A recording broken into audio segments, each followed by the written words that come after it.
We walked inside, sat down for an hour, and we left.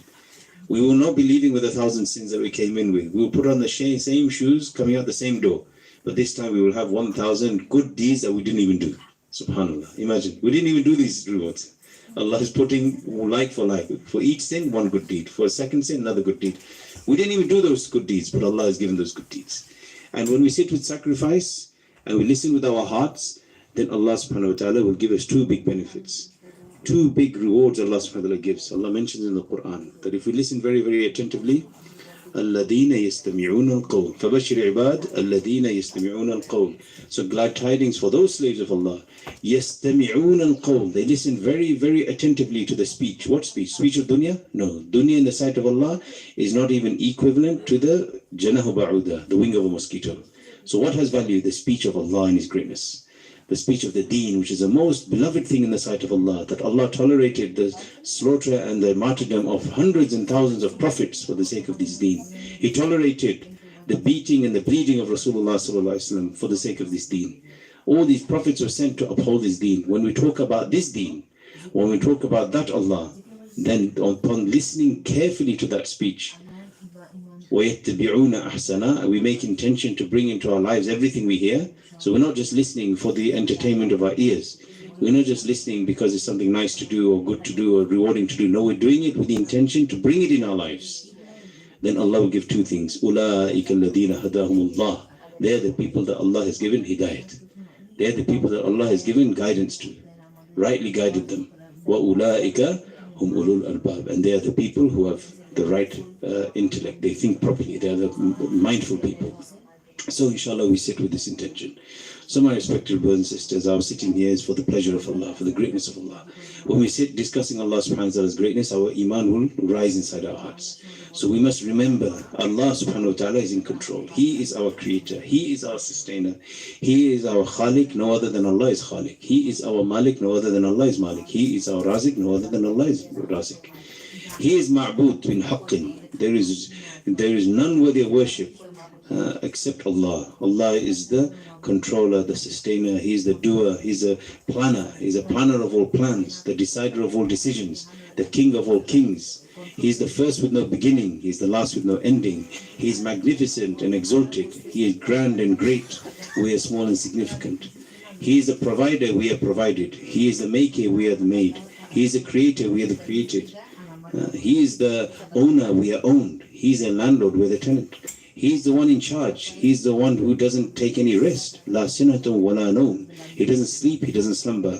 يَعْلَمُ خَائِنَةُ الْأَعْيُنِ وَمَا تُخْفِي الصُّدُورِ. He knows about the stealthy glances of your eyes and what is in the core of your hearts. So when we look at something, Allah knows what we're looking at and why we're looking at.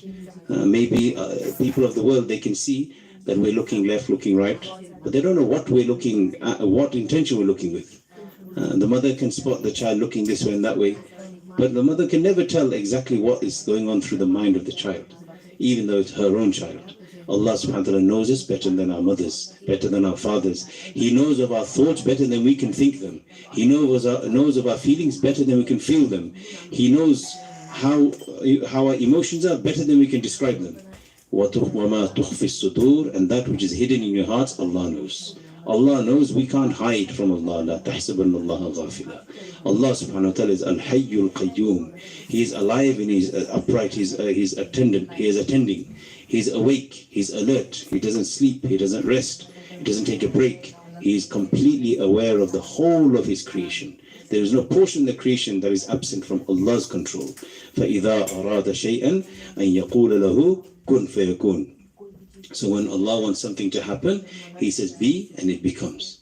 Be and it becomes. It is Allah who orders. When Allah says be and it happens. Allah doesn't need to say be. Be itself is a creation. Kun is a creation. The word kun, kaf and noon is a creation. The Mufassirin say wal amruhu bain al kafin wa noon. And the order of Allah is between the kaf and the noon of the word kun. The order of Allah is between the letter B and E of the word be. Allah doesn't need to use these two letters. His order is inside it. He just wishes something, it happens. He doesn't need a reason. He doesn't need any raw materials. He doesn't need any prototype or template or advice or consultation. He doesn't need to have a meeting. He doesn't need to look for resources. He doesn't need to do research. Allah subhanahu wa ta'ala is such a creator. Tabarakallahu ahsanul khaliqeen. He is the best of all designers. The grand plan of Allah, the grand designs of Allah, the beautiful tapestry of Allah, the perfection of Allah. Nothing and no one can compare to Allah. Laysa kamithluhu shay. There is nobody similar to Allah. Laysa fawqahu shay. There is no one above Allah. There is no one with Allah. Allah is wahdahu la sharika lahu. He is Allah alone and there is no associate with him. Look at the word Allah. Alif, lam, lam, ha. Allah. When we say Allah, we should say with a full mouth and feel the greatness of Allah as we say His name. Full mouth, not flat mouth, full mouth. Allah. Hold the lam and feel the power of Allah as we release it and say Allah. This is how we should say Allah. We do the dhikr of Allah and taste the sweetness of Allah's name as we pronounce His name. And the word Allah is magical, it's amazing. Working backwards, take an alif from the front, take an alif off. Take the first letter of Allah, what is left? Lam, lam, ha. Lillahi ma fis samawati wa ma fil ard. To Allah does belong the heavens and the earth. Take another lam away. Lahul mulku wa lahul hamd. To Him belongs the kingdom and to Him belongs all praise. Take another lam away. You end up with ha. Huwa Allahu alladhi la ilaha illahu. He is Allah, the one who has no partner, who there is none worthy of worship but Him. In every way you look at it, the word Allah carries the significance of Allah. That Allah is one and unique. You see, the word one in Arabic is wahid. When you count in Arabic, wahid, ithnain, thalatha, wahid. But the name of Allah is not wahid, it's ahad. Ahad is different to wahid. What is the difference between ahad and wahid? Wahid is just a number, after which is 2, before which is 0. Ahad doesn't mean one, it means unique. Allah is unique. Qul huwallahu ahad. Say that your Allah. Allah is ahad. He is one and unique. He's indivisible. You cannot multiply Him. You cannot add to Him. You cannot take away from Him. You cannot replace Him. Allah is unique. There's no one similar, nothing similar to Allah in His power and His qudra. Allahu Samad. Allah is independent. And the whole of creation is dependent. People use these strange terms that this country is independent, or these people are independent, or this child has become independent. No one is independent. Everyone is dependent. To come to this world, we were dependent. To leave this world, we are also dependent. Life and death is the hands of Allah. Health and sickness, hands of Allah. Happiness, sadness, hands of Allah. Day and night, hands of Allah. All conditions, hands of Allah. Allah lahul khalq wal amr. To Allah belongs the creation and the order. What does this mean? Just as we believe Allah created the things, it is our iman to believe that Allah created the conditions with each thing. That Allah created the fire. The fact that it burns is a separate creation of Allah. Allah lahul khalq. Fire is a khalq. Wal amr, the burning power of fire is the amr of Allah. It's the power of Allah. So it's the order of Allah. If Allah wants, the fire will burn. And if Allah doesn't want, the fire will be there, it will not burn. Like at the time of Ibrahim alayhi salam, he's thrown into the fire from a large distance, a long way away. He's thrown into the fire. And as he is thrown into the fire, this fire is raging. He's falling into the fire. He's in the flight path. You can't slow him down now. You can't stop. He can't just suddenly stop. He's flying into the fire. This fire has been prepared for so long. And so hot it was that birds couldn't fly over it. And he had to be catapulted, thrown into this fire. And when he's thrown into the fire, the angels come and say, do you need any assistance? Do you need any help? Do you need any help? The angels, from the unseen, they came. And at that time, he said, my Allah is enough for me. This is the iman of a Nabi. A Nabi is a da'i. A Nabi, a prophet is an inviter, a caller towards Allah. This is the impact of da'wat. This is the impact and the power of da'wat. And by Allah, the same impact you and I can achieve by doing the same da'wat. This is why the ummah of Nabi Sallallahu Alaihi Wasallam is the ummah of da'wat. We are people of da'wat. Kulluna du'ati Allah. We are all inviters towards Allah. No more prophets are to come. But the work of the prophets are yours and mine. Every man, every woman, every child has a responsibility of 124,000 prophets. And if we do what the prophets did, then Allah will help us like He helped the prophets. This is not fairy tales. This is true. It happened in the lives of Sahaba. They were not prophets. They were born mushrikeen. They were born idolaters. They were born degraded. They were born in shirk. They were born in darkness. Yet they adopted the tool of da'wat. Allah rose them to such a level that the same help of Allah that came to the prophets came to the Sahaba. And by Allah, the same help will come to you and me if you follow the same path. So Ibrahim alayhi salam is a da'i. He's calling towards Allah. His da'wat is so strong, his iman reaches such a height in the face of this challenge. He says, Hasbi Allahu wa ni'mal wakeel. My Allah is enough for me, he's the best protector. And as he's falling, he has no idea what's about to happen. His eyes are telling him he's about to be thrown into this fire. He can feel the heat. He's about to land seconds away. And then Allah sends a direct command. Until the day of judgment, we'll be reading it in the Quran. Ya naru kunu bardan wa salaman ala Ibrahim. Oh, fire, become cold. First Allah said, become cold. Bardan. Bard means cold. Then Allah says, wa salaman. Sometimes in the hot summer weather, you're driving in a car and it's too hot outside. The windows are open and the hot air is coming inside. So what does the driver do? Close the windows, put on the air conditioning. After a few minutes, everyone is shivering inside the car. Even the outside is 30 degrees. It's very hot outside. But inside the car is very cold, 16 degrees.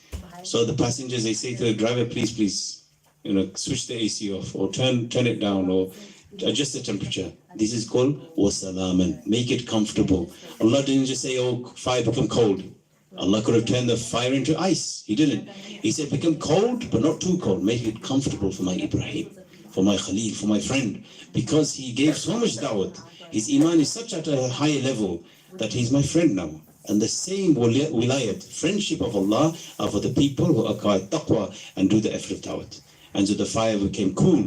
And not a single hair on the body of Ibrahim a.s. got burnt.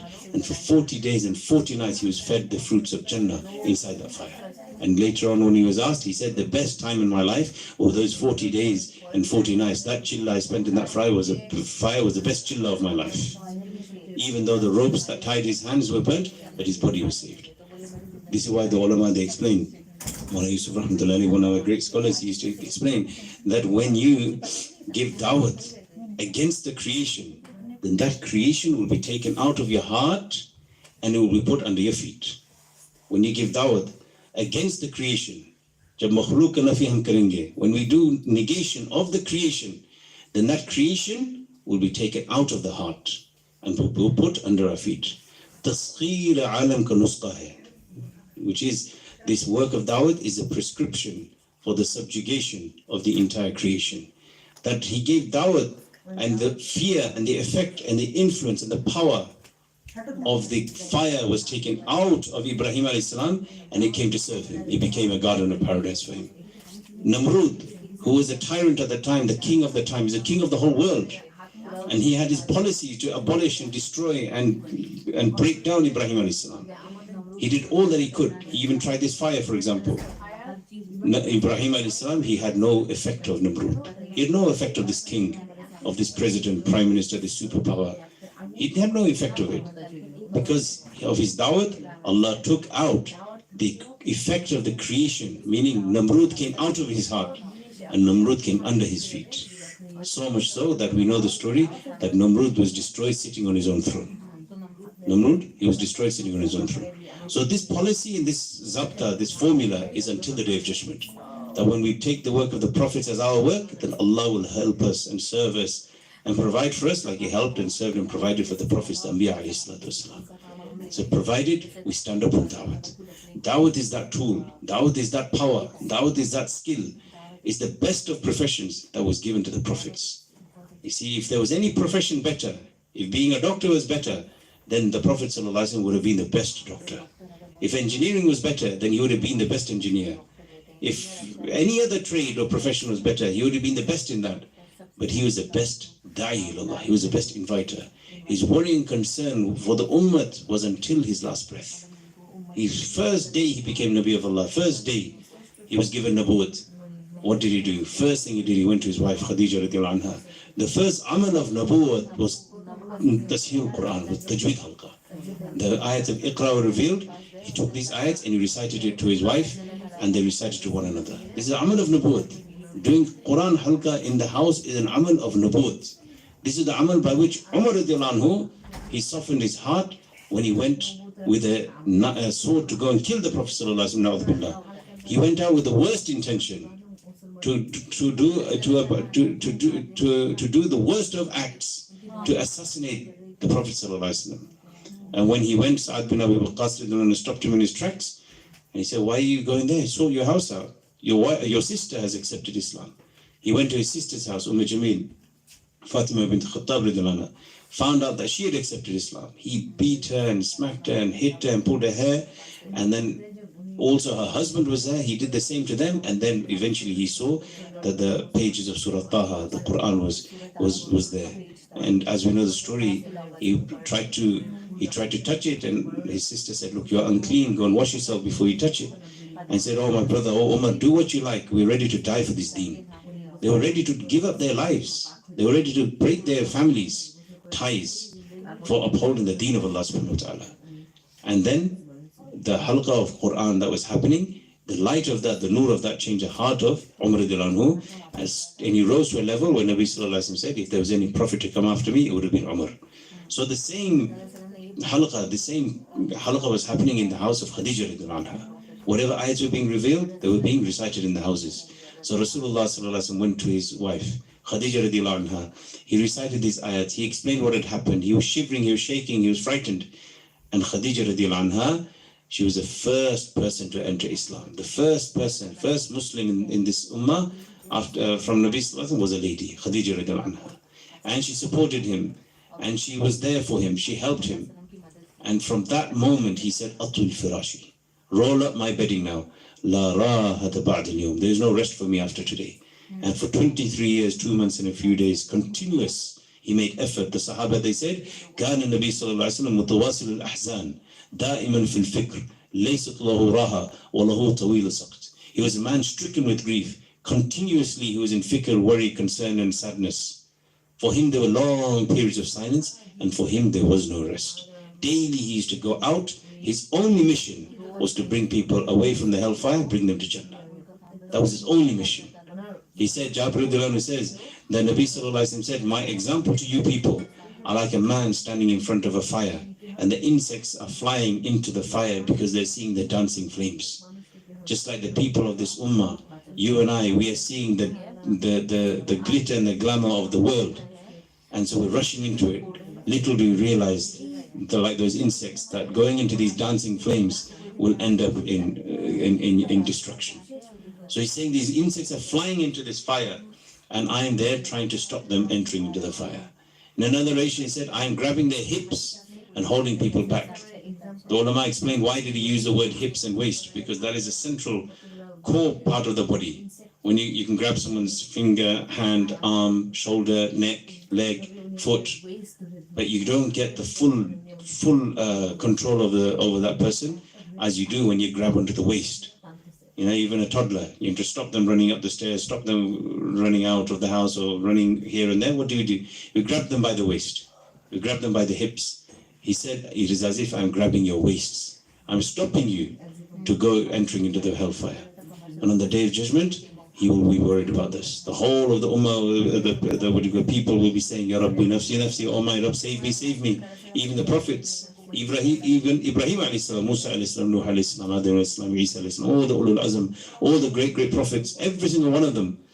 But Rasulullah sallallahu alaihi wasallam alone will stand and say, Ya Rabbi ummati, ummati, oh my Rabb, what my ummah, what of my ummah. As he's leaving this world, his dying words were as-salah, as-salah, as-salah, wa ma malakat imanuhum. The condition of salah 3 times of the ummah, and how the people treat over whom their right hands possess. He's worried about the ummah. He's not worried about his family. He's worried about the ummah. Aisha radiallahu anha says that when I saw the Prophet sallallahu alaihi wasallam wake up in the morning, his hand was cusped and his right hand was filled with tear water, because in his sleep he was crying, and all night he was crying for the sake of the ummah. He was restless all night. All night he was restless for the sake of the ummah. She said, I could hear the sound of a hissing kettle, boiling kettle coming from the sadr, the chest of Nabi sallallahu alaihi wasallam. This was his condition. He didn't have to stay up all night. He could have enjoyed the luxury of being the Imam al-Anbiya, the Imam of all the prophets. He is a Sayyid al-Mursaleen, al-Khatim al-Nabiyyin. Such great titles he had, that Allah created him first before the whole of the creation. His soul was created first. And for how long Allah created his soul, and he was just Allah and the soul of the Prophet ﷺ, only Allah knows. His most beloved. He could have enjoyed that position. Yet Allah subhanahu wa ta'ala tolerated the difficulties and the torture that Nabi sallallahu alaihi wasallam went through, and he said, no Nabi has been tortured as much as me. In fact, if you get all the torture of all the prophets on one side, it won't equal the torture of me, of just one Nabi, Rasulullah sallallahu alaihi wasallam. So the question is why? Why so much struggle, and why so much effort, and why so much concern for this ummah? Because this ummah, you and I, are valuable. Today we have forgotten our identity, that we are ambassadors of this deen. Allah has given a big responsibility, a big duty to bring Allah's greatness in our hearts and take it to the whole of the ummah. Otherwise, what is happening in the ummah is slowly, but through the fitan and the environment outside, slowly the iman is getting weaker and weaker, amal are getting weaker and weaker in the ummah. And we are responsible. قُلْ هَلْ يَسْتَوِي الَّذِينَ يَعْلَمُونَ وَالَّذِينَ لَا يَعْلَمُونَ. Say those who know and those who don't know, can they ever be equal? Allah subhanahu wa ta'ala has given us this honor, this ability, that we have some realization. Now we have this duty to take this realization to all four corners of the world. The condition of the ummah is in front of us. There are more ladies in the ummah than men, and there are more children in this ummah than ladies, and there are more ladies than men. So if the men just worry about men, then we won't even reach 20-30% of the ummah. We have to worry about our ladies, and the ladies hold a big power and position. You see, they have a very high role in our deen. Behind every great man is a great woman. The first lap and the first madrasa schooling and training of a child is the lap of the mother. Rasulullah sallallahu alaihi wasallam said, 3 times over the right of the mother over the father. And the entry into Jannah is via the mother. The mother holds this regard, this situation, this position. The mother is the one who has the most feelings for the child over the father even. So when the mother has the sentiments and the fikr and the worrying concern for deen, then this deen will transfer into the next generation and the generation after that. So this is why, my respected brothers and sisters, we have to take this deen seriously. And this job that Allah has given, we have to take it seriously. Today we are enjoying deen, but before this deen came to us, some effort was applied. See, when we say the word garden, we think of nice things. We think of flowers, we think of scents, nice fragrances, nice scenery, nice place to sit, maybe butterflies, birds, fruits, picnic. We think of nice things when you say the word garden, nice garden.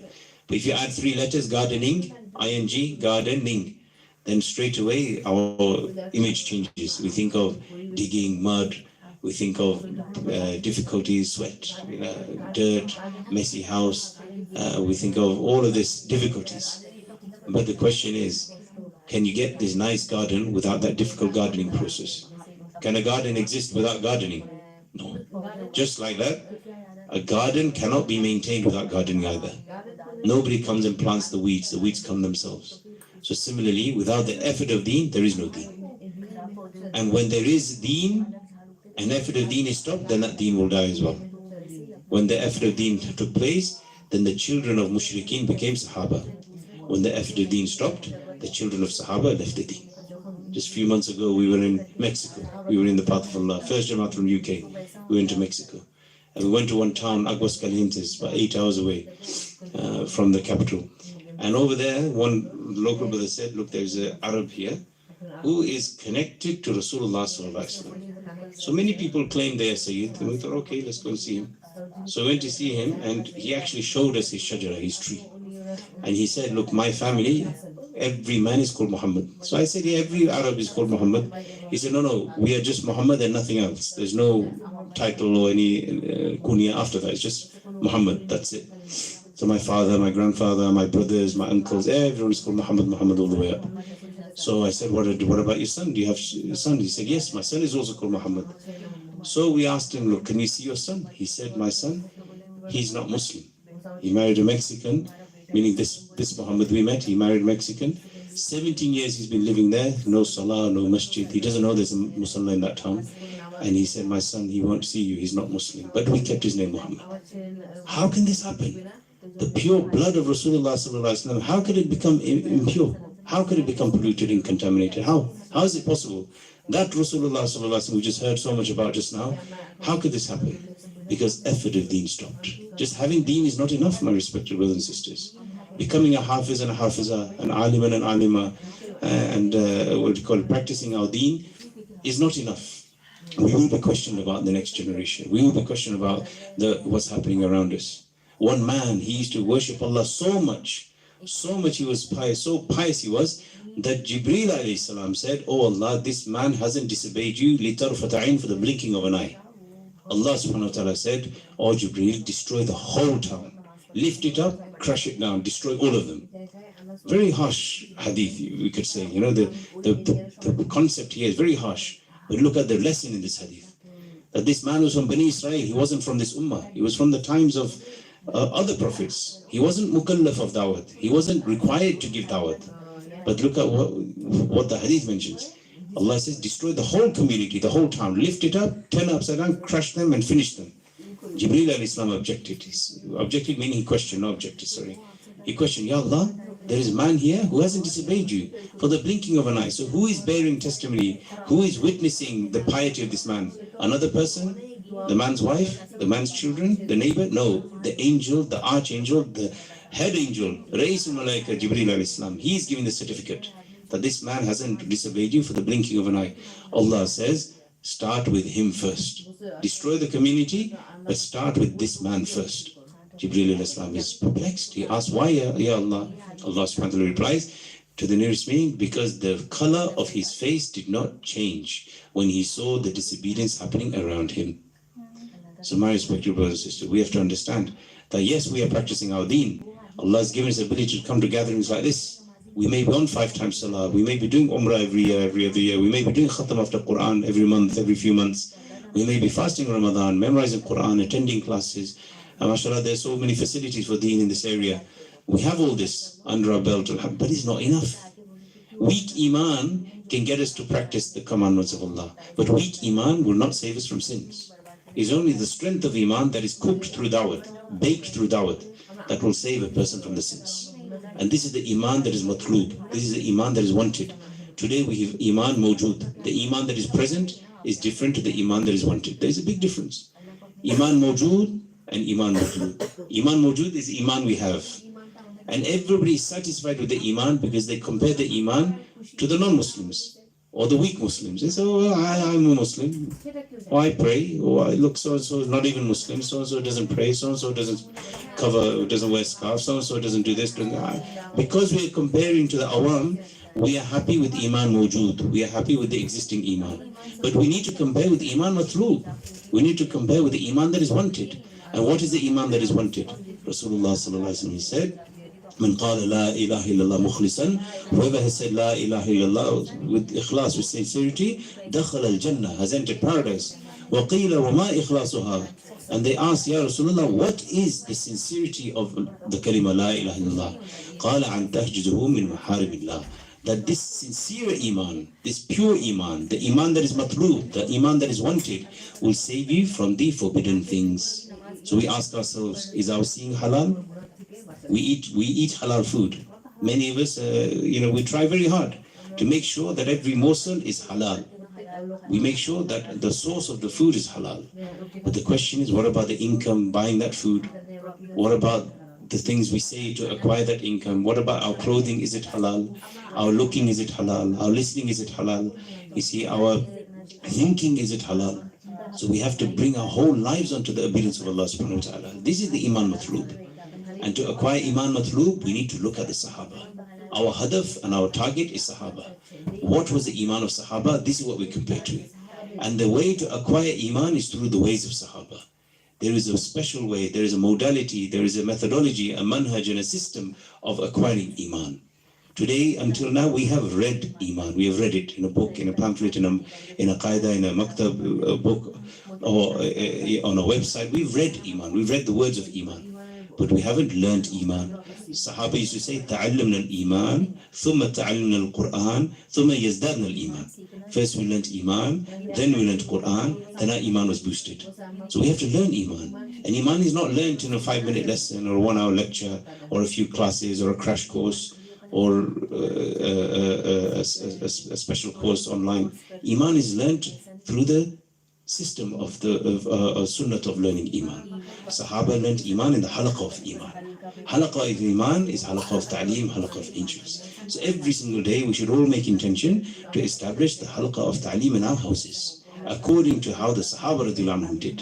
In the houses of Sahaba, daily, the hikmah was recited. Allah uses the word hikmah in the Quran when He refers to the talim of the houses.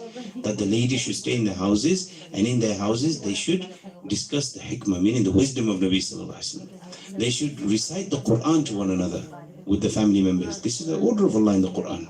Nothing new. This is qadim, this is old. From the times of Rasulullah Sallallahu Alaihi Wasallam and Umar radiallahu anhu, like we heard in the previous story. So daily we allocate time where we read from the kitabs. We read from the books of fadail, of virtues in our homes, and we recite the Quran. You see, to ourselves, especially the surahs that we use in our salah, and also the du'as in our salah, and the durood in our salah, and all the aspects of our salah. Salah is correct. Because if salah is not correct, then the du'as will not be accepted. And we have to practice this. And these day and age, mashallah, many of us, our children go to maktab. Sometimes the children have better tajweed than their parents. And a shy student or a proud student will never learn. So we should have the mizaj of learning and teaching. خَيْرُكُمْ مَنْ تَعَلَّمَ الْقُرْآنَ وَعَلَّمَهُ. The best of you are those who learn the Quran and teach the Quran. So we should, in the family, we should get together upon the Quran. كَلَامُ الْمُلُوكِ مُلُوكَ الْكَلَامِ. The speech of kings is a king of all speeches. And all the ulama, they are on consensus that Quran is not makhluk. Quran is not a creation. Kharaja minhu comes in hadith, it came out from Allah directly. The book on which it's printed, the ink that's used to publish it, this is creation. But the words of Allah, kalamullah, this is not makhluk, this is from Allah. Ali radiallahu anhu used to say, if you want to speak to Allah, start salah. And if you want to listen to Allah, then recite Quran. So we should recite the Quran every day and do it ijtimai, collectively within the house. And every day we talk about the qualities, the sifat, the qualities we want to bring into our lives, the qualities of the Sahaba, the quality of the strength of their iman, the quality of how they used to offer their salah. There's Abbad bin Bishr and Ammar bin Yasir, radiallahu anhu, two Sahaba, one Muhajir, one Ansar. They stayed in night watch while the rest of the Jamaat were resting and they're out in the path of Allah. One is resting, the other is reciting, praying the salah. And then the enemy watch and the scout comes and they fire arrows.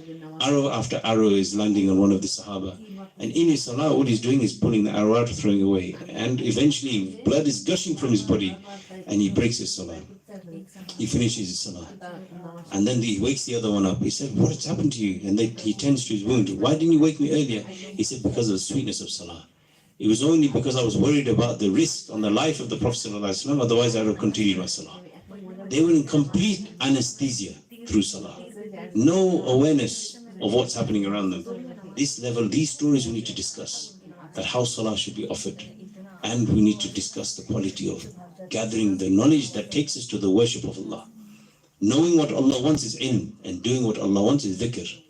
And the quality of ikram and compassion and dignity and honor for every Muslim. Regardless of who they are and what they are, we love every Muslim because they have iman.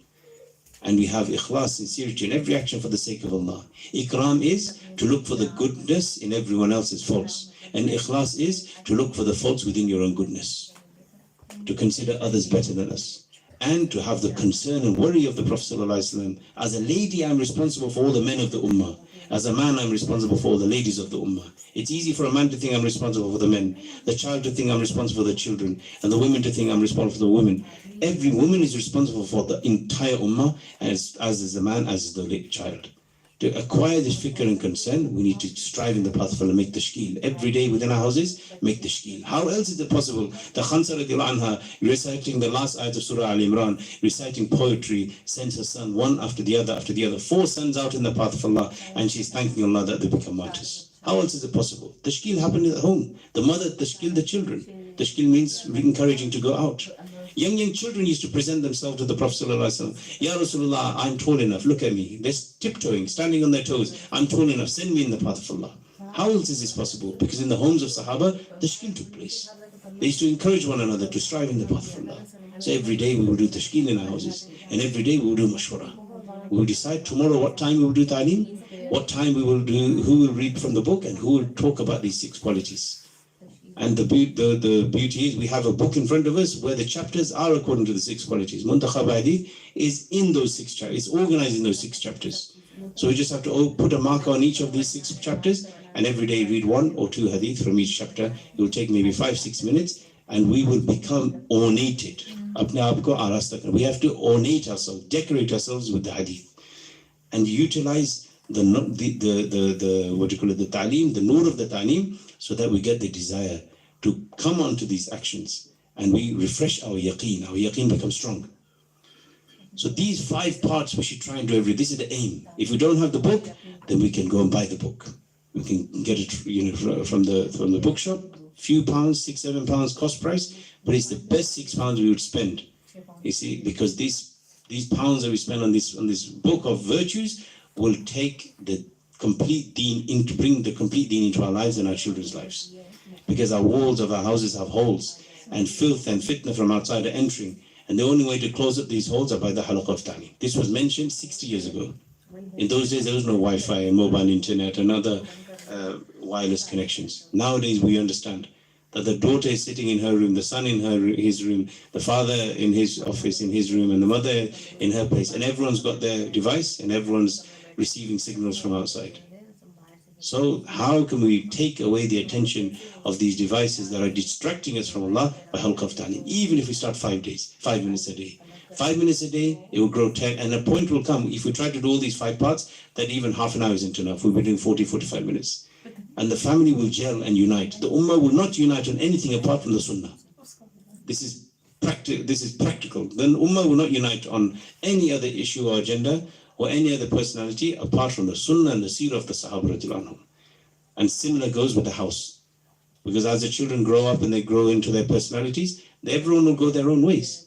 But when the family are held by the effort of deen, then the family will stay together.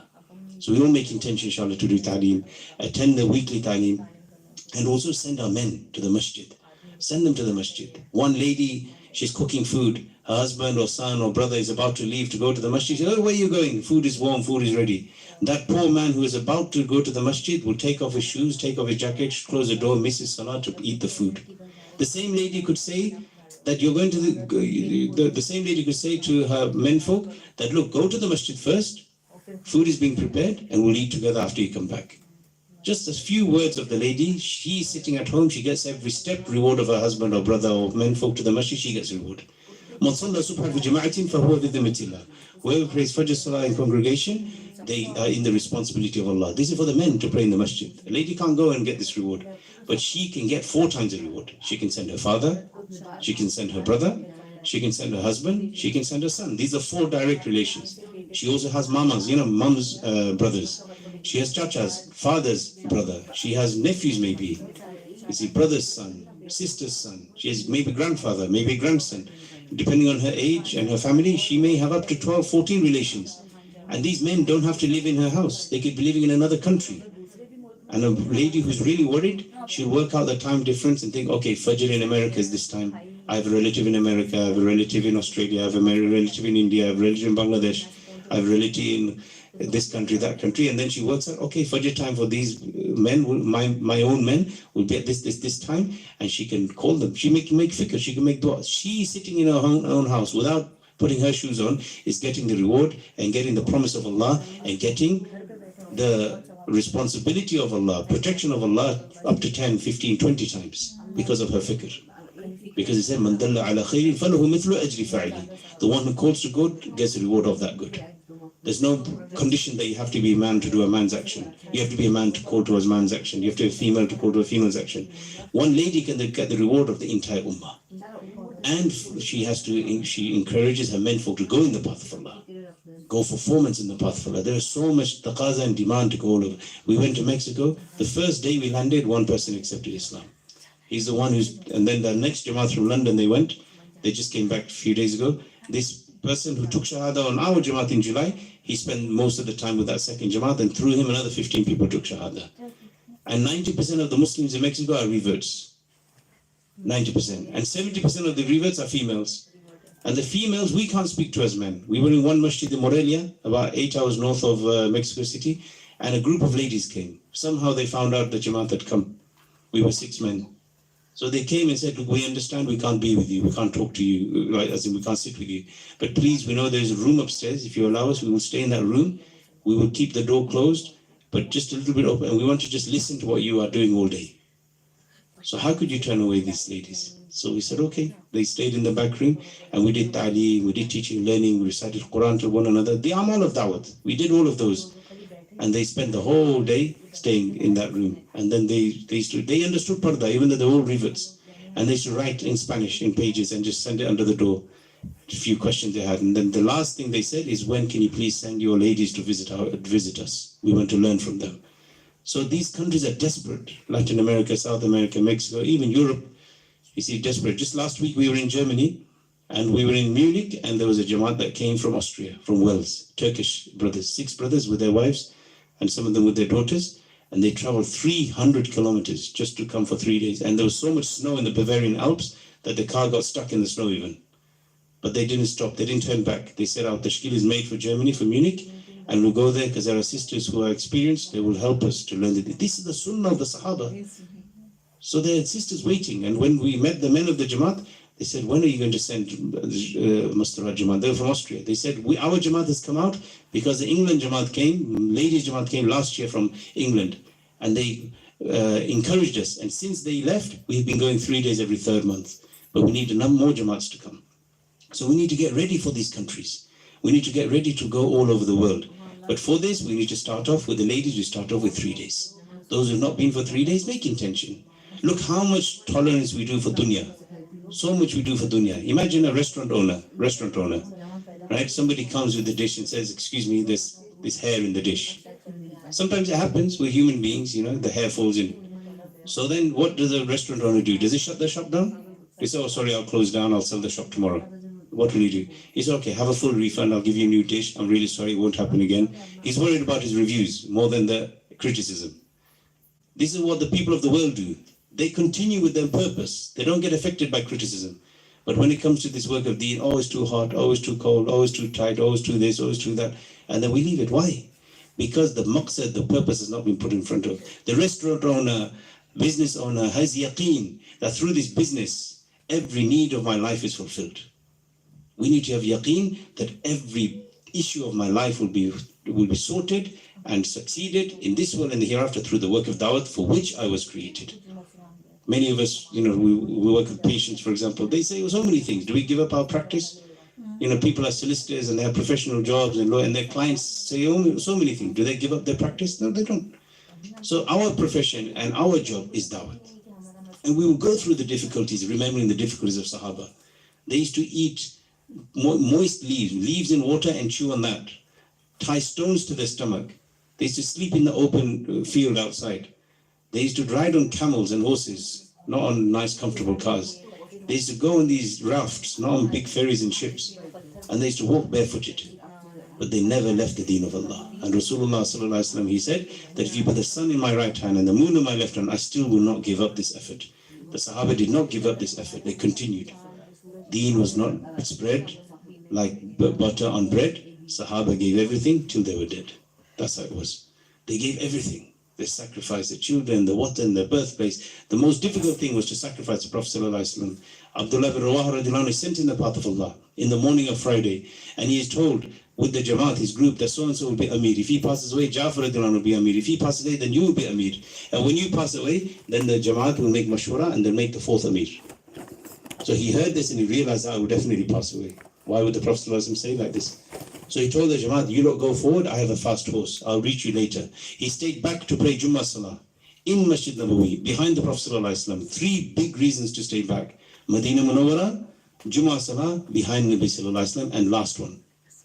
And he stayed back for deen, not dunya. We stay back for dunya. We stay back for the love of our children, love of our homes, love of our profession, love of our comforts, love of our earnings. He stayed back for deen, only deen, no other reason. Justified reasons. When Nabi sallallahu alaihi wasallam finished his salah, Jummah salah, he looked back, he said, didn't I send you in the morning? What happened? He said, Ya Rasulullah, the rest of my Jamaat, I asked the Amir, he gave permission, they've gone ahead in the morning as you directed. And I have a fast horse, I will catch up with them. He asked, how far are you behind them? He said, only half a day, I'll catch up. He said, لو أنفقت ما في الأرض جميعا. If you were to gather the whole of the world and give it in the path of Allah in charity, you will still not get the reward equivalent to your companions who left in the morning. So my respected brothers and sisters, what are we waiting for? Is काम में अपना आप को डालना, अपना आप को डालना नहीं. We don't delay ourselves, we put ourselves in this work. Put ourselves forward. من ترك لله شيئا Awwadallahu khayran. Trust the process and trust the promises. Whoever leaves something for Allah, Allah will return with something much better. Look, Sahaba left the dates of Medina. Do you not find the dates of Medina all over the world? The best dates in the world are from Medina. Small farms. You go to Medina, they're small farms. They're not massive farms, no big factories. Small farms. Ramadan is coming, every shop will have dates of Medina all over the world. The Sahaba, they left their little date palms and Allah made it flourish. Allah will not waste us. لا يضيع أجر المحسنين إنه من يتقي ويصبر وإن الله لا يضيع أجر المحسنين. That those who are quite taqwa and make patience, make sabr, tolerate, go through it, put themselves forward, put their names in the tashkil paper now, go out, bismillah, in the path of Allah. Don't look left, don't look right, go forward. March ahead. This is my purpose. I was created for this. Go forward. Go through the sacrifices like the Sahaba did. Then Allah will not waste us. He will not waste our children. He will not waste us. If we stay behind, we will be wasted. So we put ourselves forward. Those who have not been for 3 days, those who have done 3 days and 10 days, those who have done 10 days and 40 days. And now in Nizamuddin, they're telling us that the taqaza is the asl. When the demand comes, then go. And the taqaza is jab bhi, jahan bhi, jin ke saath bhi, jiske saath bhi, jitne der ke liye. Jim. In English, www. Wherever, whenever, with whoever, whatever time. This is the actual sunnah. Wherever the tashkil in the world, I'm ready. Hot country, cold country, I'm ready. With whoever, doesn't matter. Any language, any person, I'm ready to go with them. Nabi Sallallahu Alaihi Wasallam said to Aqsam bin Jawn radiallahu anhu, Ya Aqsam, ukhruj ma'a ghayra qawmi. Go out in the path of people who are not your tribe, who don't speak your language, who are not like you. Go with unfamiliar people. Yuhsin khuluqak. Allah will elevate and beautify your character. You exchange good qualities when you go in there. So many skills, life skills, beautiful talents we learn by going in the path of Allah. It's not just deen. Many talents we learn. Useful for upbringing our children, useful for our daily lives. So go in the path of Allah with different, whoever it is, we go. Wherever it is, we're ready. Whatever duration, we should get ready. And whenever the call comes, the hadith says, when you are asked to go, go. It's a Sahih riwayat in Muntakhab, you find it there. When you're asked to go, go out in the path of Allah. And we should do this work considering it is a command of Allah. Allah says in the Quran, infiru, go out. Infiru khifafun wa thiqala, go out in the path of Allah whether your condition is heavy or light. It's a command of Allah. To strive in the path of a command of Allah. Abu Bakr radiallahu anhu commanded everyone to leave. 3 days and 3 nights. No one to give adhan in Medina Munawwara after the Prophet ﷺ passed away. No one to give adhan because everyone had gone out. Because to save the deen when it's dying, this is the requirement. And the ones who don't do it will be questioned. So this is why we have to stand up to the challenge and acquire this fikr. By Allah, this fikr will not come sitting in our comfortable homes. We can learn deen and tajweed and fiqh and all these other things and adab at home. But we cannot learn the fikr and worry and the pain of the Prophet ﷺ, the tears of the Prophet ﷺ, until we go out in his path. So for this, inshallah, time will be given for tashkil, and after 5-10 minutes, dua will take place, inshallah.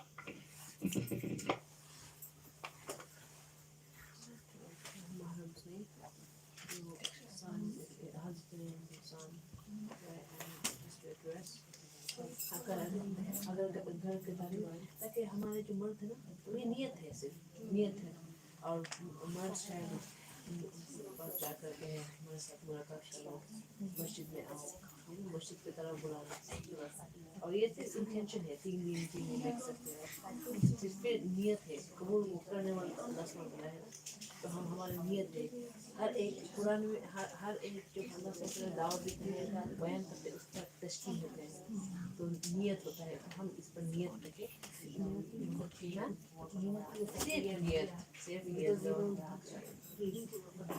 ये सिर्फ नियत है इसका मतलब ये नहीं है अगर कोई तैयार है तो स्टार वगैरह सिर्फ नियत के लिए